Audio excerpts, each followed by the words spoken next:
We start with that breaking news. An 84-year-old woman with dementia is now back safe with her family. It comes after she'd been missing for several days.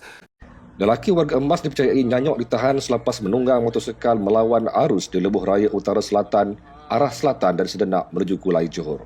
Fahamkan motosikal itu melawan arus dengan berada di lorong paling kanan di laluan itu.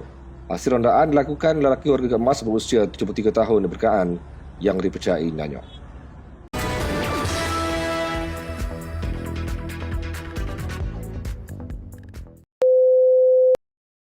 Telah kita saksikan sebentar tadi merupakan beberapa kes-kes mengenai warga tua yang mempunyai masalah nyanyuk ataupun demensia.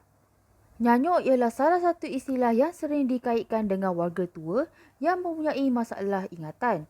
Walaupun begitu, istilah sebenar bagi nyanyuk ialah demensia. Demensia ialah satu istilah umum untuk penyakit yang berkaitan dengan daya ingatan disebabkan oleh kematian sel-sel otak di mana ia mampu mengganggu aktiviti-aktiviti harian seseorang seperti makan, memasak, membersihkan diri, tidur dan lain-lain lagi.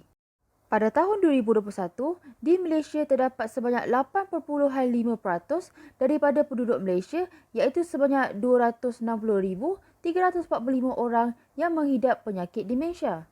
Antara simptom demensia yang dapat dilihat adalah perubahan emosi secara tiba-tiba, perubahan dalam perwatakan, hilang minat dalam melakukan pekerjaan dan hobi, hilang keupayaan untuk membuat sesuatu penilaian dan kesukaran untuk mencari dan bercakap menggunakan perkataan mudah. Faktor-faktor yang membolehkan seseorang itu mendapatkan demensia adalah masalah tekanan darah tinggi yang tidak terkawal, mempunyai masalah kencing manis, mempunyai penyakit jantung, paras lemak dalam darah yang tinggi dan individu yang mempunyai Parkinson serta mereka yang terencah akal ataupun mempunyai tahap pembelajaran yang rendah.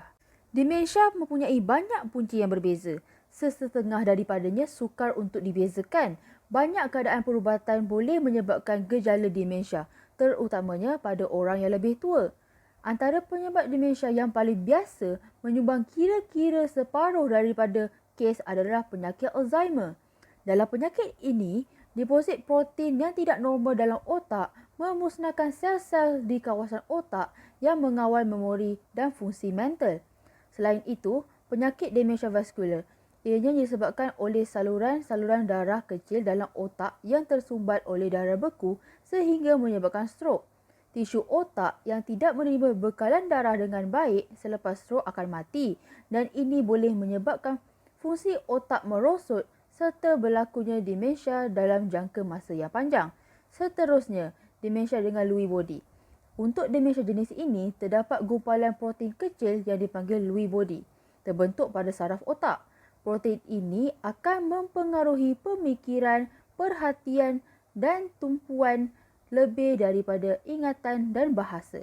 Penyebab demensia lain adalah penyakit Parkinson, demensia campuran, penyakit Huntington, penyakit Creutzfeldt-Jakob dan demensia frontotemporal. Kebanyakan jenis demensia tidak boleh diubati, tetapi terdapat cara untuk menguruskan gejalanya. Antaranya ialah perencat cholinesterase.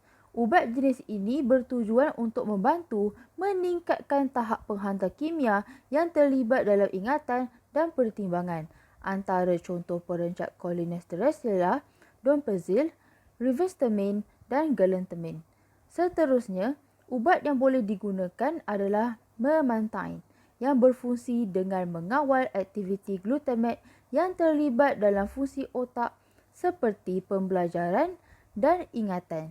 Dalam sesetengah kes, memantine ini ditetapkan dengan perencat cholinesterase. Doktor juga mungkin menetapkan ubat untuk merawat gejala atau keadaan lain seperti kemurungan, gangguan tidur, halusinasi, Parkinsonism atau pergolakan. Beberapa gejala demensia dan masalah tingkah laku juga boleh dirawat pada mulanya menggunakan pendekatan bukan ubat, seperti terapi cara kerja. Terapi cara kerja boleh menunjukkan cara untuk menjadikan rumah lebih selamat dan mengajar untuk mengatasi simptom demensia. Hal ini bertujuan bagi mengelakkan kemalangan seperti terjatuh. Seterusnya, menguruskan simptom dan mengenal pasti rawatan intervensi kepada pesakit. Pendekatan yang lain adalah dengan mengubah suai persekitaran. Caranya adalah dengan mengurangkan sepah dan bunyi bising bagi membolehkan seseorang dengan demensia itu fokus dan berfungsi dengan baik.